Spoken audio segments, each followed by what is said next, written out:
Hello bachcho, let's read this question. The question says which statement is not true? Option A is conductivity of semiconductor increase with increase in temperature.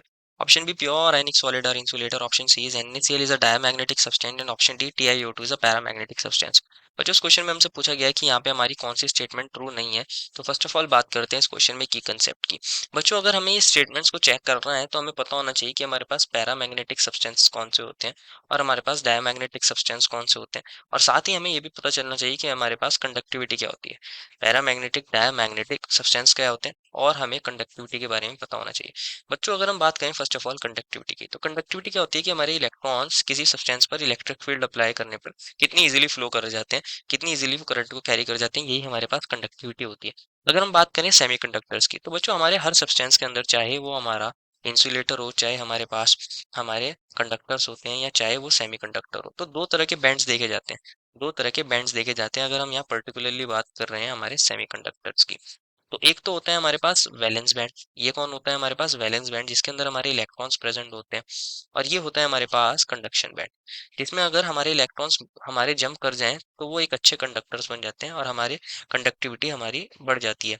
तो हमारे पास ये energy का क्या होता है, हमारे पास ये एनर्जी शो हो रही होती है कि हमारे पास एनर्जी ऊपर की तरफ इंक्रीज हो रही है। दैट मीन्स कंडक्शन बैंड की एनर्जी ज्यादा है वैलेंस बैंड से, और हमारे इलेक्ट्रॉन्स हैं वैलेंस बैंड के अंदर। अगर हम बात करें हमारे सेमीकंडक्टर्स की, तो इनके बीच में ये बैंड गैप कैसा होता है? स्मॉल होता है। ये एनर्जी का डिफरेंस होता है कंडक्शन बैंड और वैलेंस बैंड के अंदर, और ये हमारा बैंड गैप होता है, इसको बैंड गैप बोलते हैं और ये होता है स्मॉल। अगर हम टेम्परेचर को इंक्रीज करते हैं बच्चों, तो हमारे जो इलेक्ट्रॉन्स हमारे वैलेंस बैंड के अंदर होते हैं उनको इतनी एनर्जी मिल जाती है कि वो इजीली जंप कर जाते हैं और कंडक्शन बैंड के अंदर हमारे फ्रीली जंप करके चले जाते हैं। तो वो अगर एक बार कंडक्शन बैंड में पहुंच गए तो हमारे पास कंडक्टिविटी बढ़ जाएगी। तो हमारे पास टेम्परेचर इंक्रीज करने से, अगर हम टेम्परेचर को इंक्रीज कर देंगे सेमीकंडक्टर्स के केस में, तो बच्चों ऐसा देखा जाता है कि हमारे इलेक्ट्रॉन्स को इनफ एनर्जी मिल जाती है और वो इजीली जंप कर जाते हैं हमारे कंडक्शन बैंड में। तो अगर हमारे इलेक्ट्रॉन्स कंडक्शन बैंड में जंप कर जाएंगे तो वो इजीली वहाँ पे फ्रीली मूव कर सकते हैं, तो हमारी कंडक्टिविटी बढ़ जाती है। क्या हो जाती है? कंडक्टिविटी इंक्रीज हो जाती है। तो जो हमें स्टेटमेंट फर्स्ट में बोला गया था कि कंडक्टिविटी इंक्रीज हो जाती है सेमीकंडक्टर्स की टेम्परेचर बढ़ाने में, ये वाली बात सही है। ये वाली बात सही है। अब बोला गया है बी में कि जो हमारे पास प्योर आयनिक सॉलिड होते हैं वो इंसुलेटर होते हैं। बच्चों अगर हम बात करें प्योर आयनिक सॉलिड्स की, प्योर आयनिक सॉलिड्स, तो प्योर आयनिक सॉलिड्स के अंदर बच्चों हमारे जो आयंस होते हैं प्रेजेंट, हमारे पास कैटायंस प्रेजेंट हो गए। मान लीजिए एक कैटायन है तो दूसरा एनायन है, और इन कैटायंस और एनायंस के बीच में हमारी स्ट्रॉन्ग हमारी इलेक्ट्रोस्टैटिक फोर्सेस लग रही थी। स्ट्रॉन्ग इलेक्ट्रोस्टैटिक फोर्सेस बोल सकते हैं या फिर हमारे पास कुलम्बिक फोर्सेस भी बोल सकते हैं। स्ट्रॉन्ग इलेक्ट्रोस्टैटिक फोर्सेस यहाँ पे लग रही होती हैं। तो इस फोर्सेस की वजह से हमारे जो आयंस होते हैं बच्चों बिल्कुल भी फ्री नहीं होते, बिल्कुल भी फ्री नहीं होते। यहाँ पे कोई भी फ्री आयन नहीं होता। बात करें अगर हमारे पास एक्वस फॉर्म में है या फिर हमारे पास मोल्टन फॉर्म में है तो ये फ्री होते हैं, लेकिन हमारे पास प्योर आयनिक सॉलिड में ये बिल्कुल फ्री नहीं होते। अगर ये फ्री नहीं होते तो ये हमारे अच्छे कंडक्टर नहीं होते, ये इलेक्ट्रिसिटी को कंडक्ट नहीं कर सकते। ये हमारे पास इंसुलेटर बन जाते हैं। क्या बन जाते हैं? इंसुलेटर बन जाते हैं। जो सेकंड स्टेटमेंट दी थी कि ये इंसुलेटर होते हैं प्योर आयनिक सॉलिड, ये वाली बात सही है।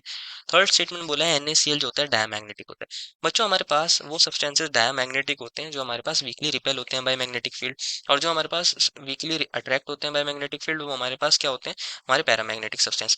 डायमैग्नेटिक सब्सटेंस के अंदर देखा जाता है कि हमारे पास सारे इलेक्ट्रॉन्स पेयर होते हैं और पैरामैग्नेटिक सब्सटेंस के अंदर हमारे पास इलेक्ट्रॉन्स अनपेयर्ड होते हैं। तो NaCl के अंदर कौन होता है बच्चों? Na पॉजिटिव होते हैं और Cl नेगेटिव होते हैं। Na पॉजिटिव की अगर हम कन्फिग्रेशन लिखे तो ये होती है 1s2 2s2 2p6, एक इलेक्ट्रॉन लूज कर दिया इसने, और 3s1 से।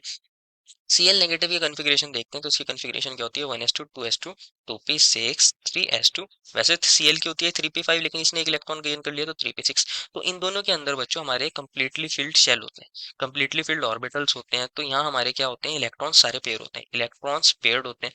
अगर सारे इलेक्ट्रॉन्स पेयर्ड होते हैं तो ये हो जाते हैं डायामैग्नेटिक। कैसे हो जाते हैं ये? डायामैग्नेटिक। NaCl हमारा कैसा होता है? डायामैग्नेटिक होता है। ये वाली बात बिल्कुल सही है। अब TiO2 को भी देख लेते हैं। TiO2 की बात करते हैं। लास्ट ऑप्शन में हमें मिला है TiO2। कौन मिला है? TiO2। तो जो एक्चुअल में TiO2 के अंदर क्या होता है? हमारे पास Ti4+ आयंस होते हैं। टाइटेनियम पे 4+ चार्ज होता है और 2O नेगेटिव पे -2 चार्ज होता है। तो हम ऐसा लिख सकते हैं O पे 2 नेगेटिव चार्ज होता है। हमारे पास Ti के ऊपर 4+ चार्ज होता है और O पे 2 नेगेटिव चार्ज होता है। जब भी ये क्रॉस मल्टीप्लाई करके Ti2O4 बन जाते हैं, जिसको हम लिख देते हैं TiO2। तो हमारे पास ये होता है। अगर हम बात करें हमारी टाइटेनियम की कॉन्फ़िगरेशन की, तो टाइटेनियम की कॉन्फ़िगरेशन क्या होती है? हमारे पास 1s2 2s2 2p6 3s2o 3p6, और हमारे पास क्या होता है यहाँ पे 3d होता है और 4s2 होता है। कौन होता है? 4s2 और 3d2 होता है। अगर हम Ti4+ की बात करें, Ti4+ की बात करें, तो इन्होंने हमारे पास 4s और 3d से अपने दो इलेक्ट्रॉन्स को लूज कर दिया, तो इनकी कॉन्फ़िगरेशन बन जाती है 1s2 2s2 2p6 3s2 3p6। यहाँ हमारे पास 4s 0 हो जाएगा और 3d भी 0 हो जाएगा।